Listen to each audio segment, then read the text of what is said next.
Good morning, and thank you for joining me on the Path to Liberty. It's Monday, October 26th, 2020. I hope your week is off to a great start. I hope you had an awesome weekend. And let's get right to it. I've got another one of those They Don't Teach This in Government Schools episodes. Yesterday in history, on October 25th, 1774, there was another Tea Party that we don't really learn about. Not Boston, not New York or Charleston, but in Edenton, North Carolina. And it's the first recorded, organized women's political demonstration in American history. I'm going to give an overview, a little background on that important episode. But first of all, before getting to that, my name is Michael Bolden.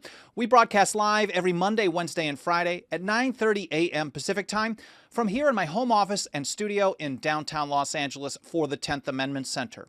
Our show homepage is where you can find everything you need to follow this program, all the archives for over 2 years. On individual episodes, for each post, each episode I do an individual post on the website, and I include all the links and references, stuff that I cite in the show, so you can read, watch, listen, learn more at your own pace, on your own time. I'm really just scratching the surface when I cover every single topic. You can find all the platforms we're on, both live streaming video. We have archive audio-only podcast editions like on Podbean, Apple Podcasts, TuneIn, iHeartRadio, and elsewhere. We also have video over at library.tv. I really encourage you to follow us over at LBRY. Library.tv. It is a censorship-resistant, decentralized platform, probably better than any other I've seen so far, but we'll see how things play out. And you can also find our membership program, which you can support us for as little as $2 a month. That's all over at the show homepage, 10thamendmentcenter.com/path to liberty. Again, 10thamendmentcenter.com/path to liberty. And while we wait for everyone getting notifications for the live stream here on YouTube and Facebook and DLive, Twitch, Periscope, and elsewhere, I want to say a quick hello to everyone out in the live chat. I'm just going to kind of scroll through. I apologize if I miss anybody. There's Dixie Strong, Tyler B., Setuni, WC on Facebook, MRGF, Andrew Green, and Patricia Dance over on YouTube, Clay Kent, Daniel Snowden, Shane Lackey, Bob Brewer, and everyone else. I really, really appreciate you being here. I think this is a very interesting topic, and let's get right to it. I want to start out with a little background, of course, and I've covered a little bit of this kind of build up to this in episodes recently. Now, as a reminder, in the spring of 1774, in response to the Boston Tea Party, the British Parliament passed what were called the Coercive Acts. They called them Coercive Acts. They didn't give them fake, happy names like the Patriot Act and things like that. No. They called it what it was, the Coercive Act. It quickly became known around the American colonies as the Intolerable Acts. They were aimed at alienating, isolating Boston, because they didn't think the support for it would be very strong. They didn't realize that there was a principled understanding that if you attack one, you attack all. Of course, we heard that from John Dickinson in response to the Townshend Acts of 1767 in his famous Letters from a Farmer in Pennsylvania. But I guess maybe the British were just arrogant. I guess that's what happens when you have the largest government in history, at least up until that point. Now we have a very arrogant, largest government, largest empire in history, doing the same kind of thing, probably overestimating how much people want to comply with them, but we'll see how that all plays out. So they were aimed at isolating Boston. They thought they were just going to pass these things, crack down on them, and people would be like, whoa, let's forget about it. But far from doing that, it actually galvanized support. It cast the city as a martyr, the people there as a martyr, and it sparked new resistance throughout the colonies. Now, I covered in further detail just a couple of weeks ago on October 14th, the Declaration and Resolves of the First Continental Congress on October 14th, 1774. This was basically supporting a lot of the protests that were happening, the boycotts that were already happening in response to those coercive, intolerable acts, but then it added a bunch of principles and next steps that would be taken. For example, an organized boycott from the First Continental Congress. I urge you to check out that episode if you haven't yet. I will link to that in the show notes at 10thamendmentcenter.com/path to liberty. But a few days later, October 14, 1774, they passed that Declaration and Resolves of the First Continental Congress. It was basically a precursor to what we would consider a Bill of Rights, even though they had things like that. But this was a very early Bill of Rights. They were establishing certain inalienable lines in the sand where you could not cross. A few days later, they passed another thing called the Continental Association. This was on October 20th. It was basically a trade boycott. And here from Wikipedia, the Continental Association, often known simply as the Association, was a system created by the First Continental Congress in 1774 for implementing a trade boycott with Great Britain. So things were getting pretty serious at that point there. Now, if we back up a little bit here, we can, well, we don't necessarily have to back up, but we will in a moment. October 14th, First Continental Congress. October 20th, Continental Association for the boycott. A few days later, in Edenton, North Carolina, there was another Tea Party. Now, it really wasn't like the Boston Tea Party dumping stuff into the sea at the time from what we know.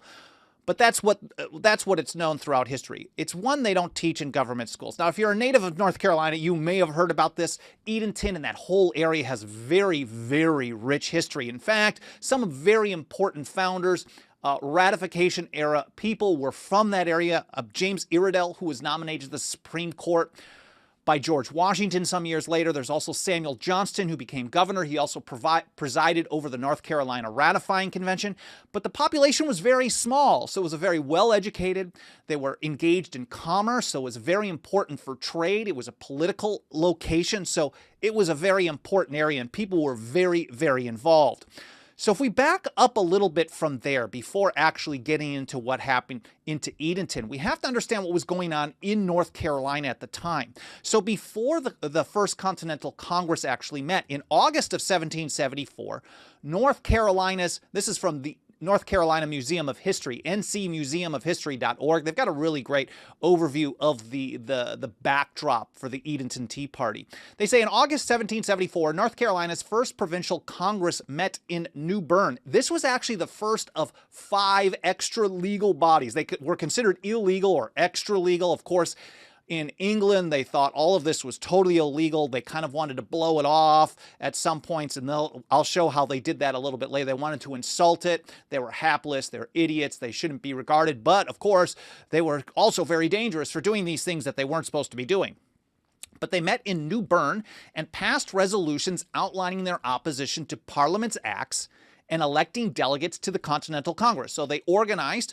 They planned out that they were going to pick out who was going to the Continental Congress, but they also, in North Carolina, in New Bern, they passed a number of resolutions. They called for a non-importation of British goods. They actually called for a little bit more. Here from Wikipedia, they passed these resolutions on August 27th, 1774. And we actually have the text of these because there were recorded minutes and sessions, and a few pieces that they covered were to cover all the problems with the Coercive Acts. Then they went over explaining all the problems with what they were doing to Boston, for example. And then they issued a bunch of resolutions, some points. They reiterate their loyalty to the crown. They always kind of started out with that at the time before they really ramped it up. But they said things like this. And I'm just going to read 2 main ones that I think really set the stage. Resolved that it is the very essence of the British Constitution. Now, we know it wasn't a written constitution, but they called it that. It was the unwritten British Constitution. Is the very essence of it that no subject should be taxed but by his own consent.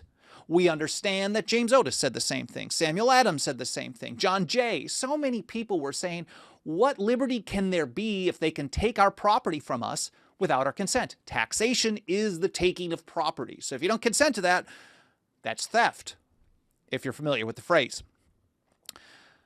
They say no subject should be taxed but by his own consent, freely given by himself in person or by his legal representatives, and that any other than such a taxation is highly derogatory to the rights of a subject and a gross violation of the Grand Charter of our liberties. So they're just establishing that if you're taking stuff from people without their consent, you're stealing from them. And then they're going on to reiterate some points that I've covered in recent episodes, that they didn't consider it possible to actually have representation. They weren't actually given representation, so there was no way that that Parliament could ever do internal taxation, because there were no representation. There was no representation. You couldn't even, in theory, say, well, people are approving it because they're sending representatives to this political body. They couldn't even say that. And they actually cover this. They said, resolved, as British subjects resident in North America, have nor can have any representation in the Parliament of Great Britain. They don't, and the setup as it is, they said it's not even possible to have representation. So you can't do internal taxes. You can't do these types of acts. They say, therefore, any act of Parliament imposing a tax is illegal and unconstitutional. They use that term unconstitutional pretty regularly. They say that our provincial assemblies, the king by his governors constituting one branch thereof, solely and exclusively possess that right. And this is, again, a precursor to the separation of powers that ended up in the Articles of Confederation, drafted primarily by John Dickinson, and then to the Constitution for the United States. The idea that a certain far-off government would handle large, kind of broad-reaching things, foreign trade, foreign commerce, defense, and things like that. And everything else was going to be on the other line of the sand, handled. The police powers, the vast police powers, would be handled with the states, or in this situation in 1774, would be reserved to the colonies. So they covered all of that. Then they pointed out that they were going to do some boycotts. They gave deadlines. They said in January of 1775, mind you, this was passed in late 1774. They said, by January, if you guys don't change things, we're going to have no more imports of British goods. We're thinking tea, but it was not just a tea party situation. It was far more than that. They said no imports whatsoever, period. End of story, starting January 1775. Then they gave another deadline. They said by October of 1775, if that doesn't do the trick, then we're going to ramp it up again. And they're going to have a ban on all exports. So, for example, tobacco, tar, turpentine, things like that. And they said specifically, or any other article whatsoever. And they ramped it up from there. They had all these different deadlines. Now here, from a paper by Maggie Mitchell, she moves forward now to October 25th, 1774 in Edenton. And she says, and this is very important, unfortunately, she writes, there is very little primary evidence recording the events of October 25th, 1774. We basically have to have, it's like folklore, folk music, if you've understood that history of it. It's basically stories passed on through history, and you have to kind of look and see the similarity from different people at the time. But there's a little bit of a legendary tale that goes with this as well. She says, however, there are narratives that retell the story, although they vary in some of the details. By examining the general narrative and comparing the varying details, it is evident that not only was the Edenton Tea Party an intentional political action, it was the first recorded, first organized women's political protest, political action in American history. There may have been others. We just don't know if they existed. So this is the first one that we're aware of. They say that the traditional tale is not necessarily the most accurate. She goes on, she says, the timing of the Edenton Tea Party shows that the women were politically informed on the North Carolina Provincial Congress, because we know that in August they had passed this. They sent the representatives to the Continental Congress. The Continental Congress issued resolutions on October 14th, and then the boycott, the Continental Association, on the 20th, so just 5 days later.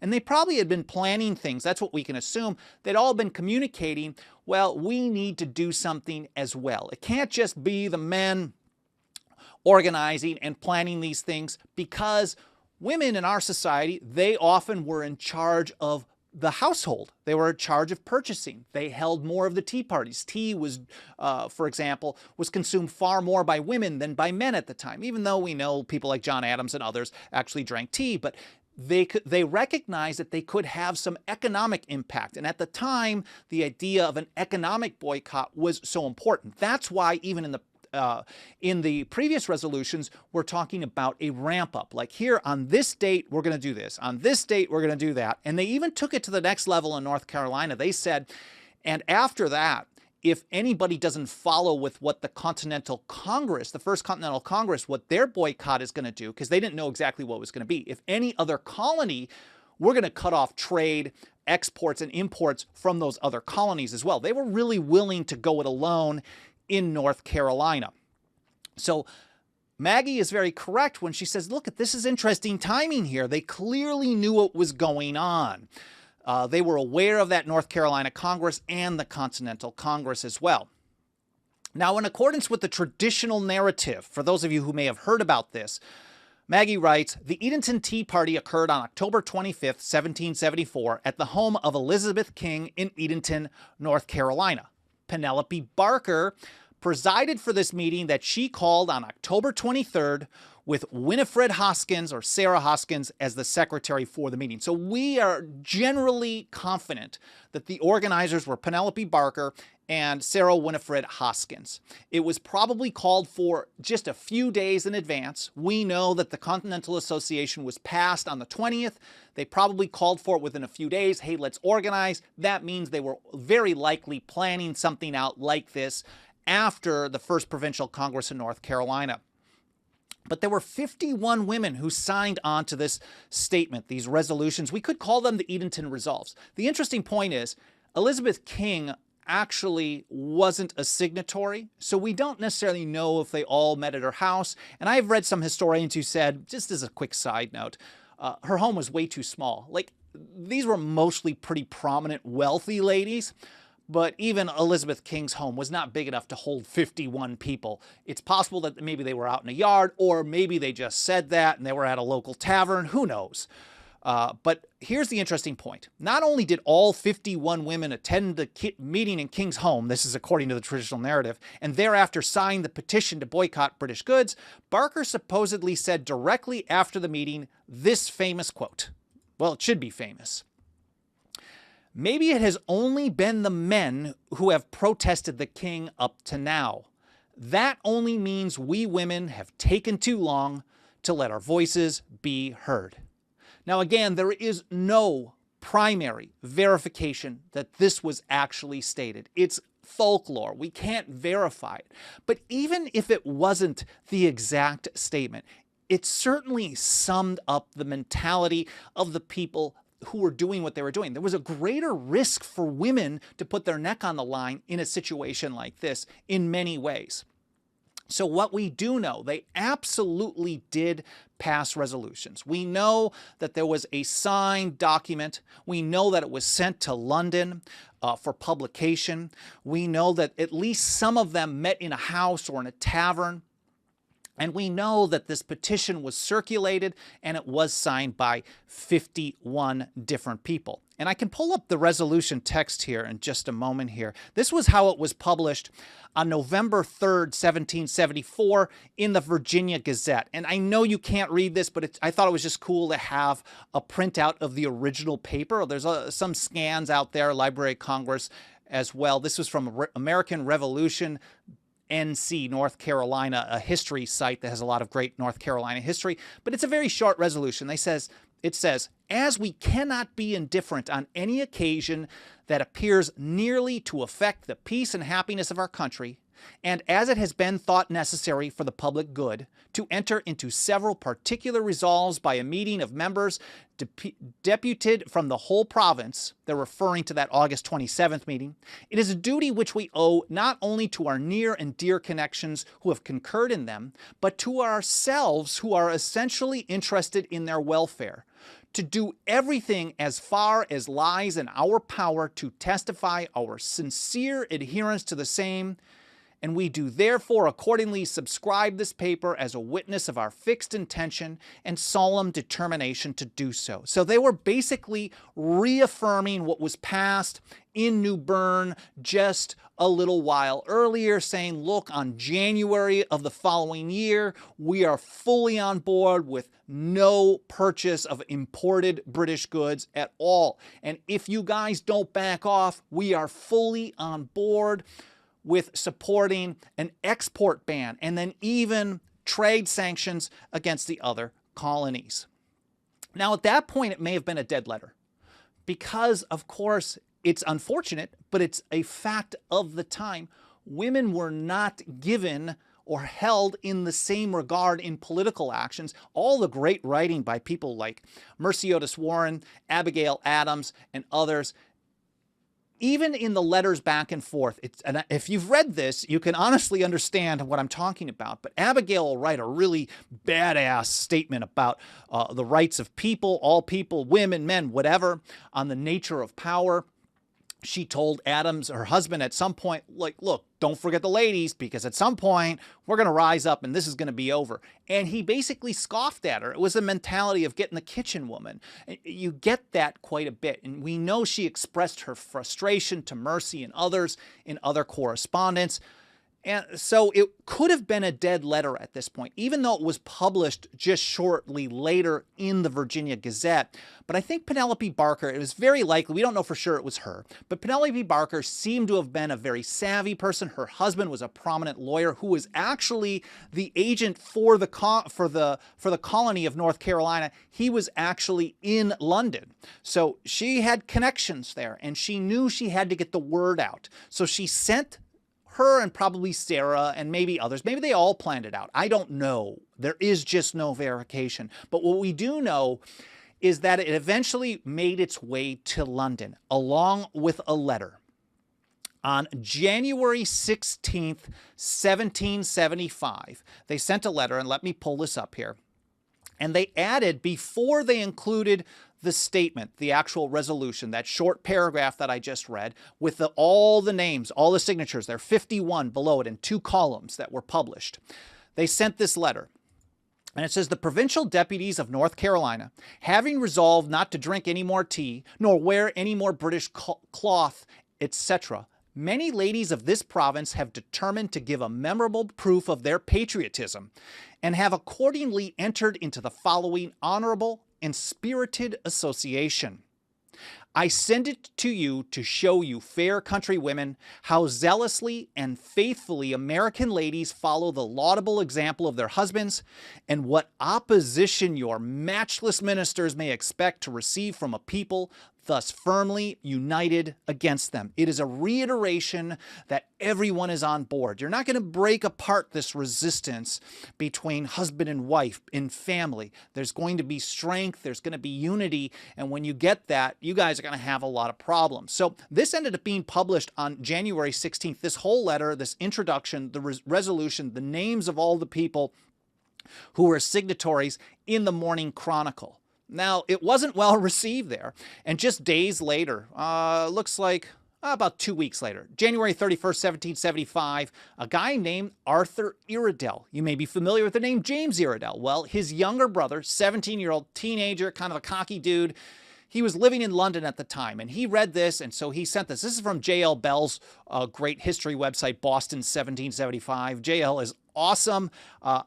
Writing especially on Massachusetts and Revolutionary time history, one of my favorite blogs to read. He puts it this way. On January 31st, 75, Iredell's 17-year-old brother Arthur sent him a letter from London, mostly about why he hadn't written earlier and about his own studies and law books. But Arthur also noticed rare news from Edenton in the Morning Chronicle. At least I assume he saw it there, since I found no evidence it was reprinted widely in the British press. Arthur wrote, I see by the newspapers that the Edenton ladies have signalized themselves by their protest against tea drinking. So he goes on and he basically mocks them. He's like, oh, you know, this is the fair sex. We better be careful. It's that old trope with, oh, if they withhold what they've got, we're going to lose. We've got no chance. And it was kind of mocking it.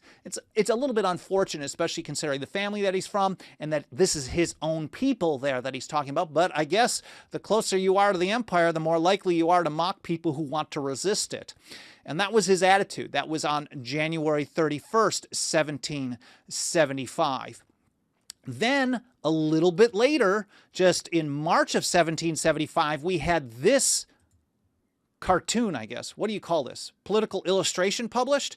For those of you watching, I've pulled up this image on the screen. This is a replication. This is a print of the original. This was published on March 25th, 1775 by a guy named Philip Daw. And again, to Maggie Mitchell, this is how she describes it. This was intended to mock the people. And she writes, "He drew the women in this picture to intentionally look disfigured and resemble men.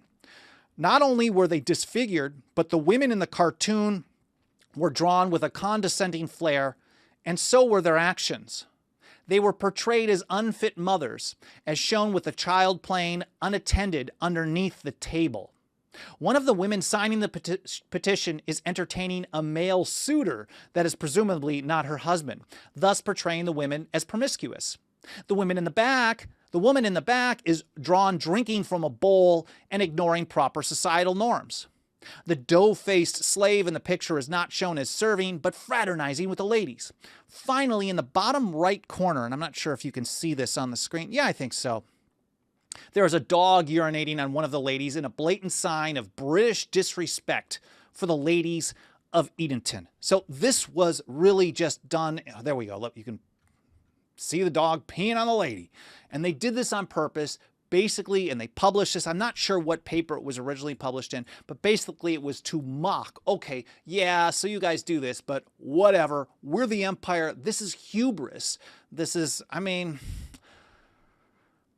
it's really just awful how that's how it was, but that's how it was. But at the end of the day, honestly, even though they were mocked, they were rejected, they were ridiculed, I think my understanding is they really held fast on this. They participated, and I think they encouraged other people as well. I think the Edenton Tea Party really was significant, not only because it encouraged others to join the boycott, the protest, encouraged other people to do the same, other women to actually step up and make their voice more heard. It was the first recorded in American history public protest and political action ever. So that in and of itself is incredibly important. Well, I hope you guys found this interesting. I hope it was educational. I want to take a look over here in the live chat and see if there's any questions. Shane Laggy said women should oppose Bretton Woods 2.0 collectively. Clay Kent, women power, of course.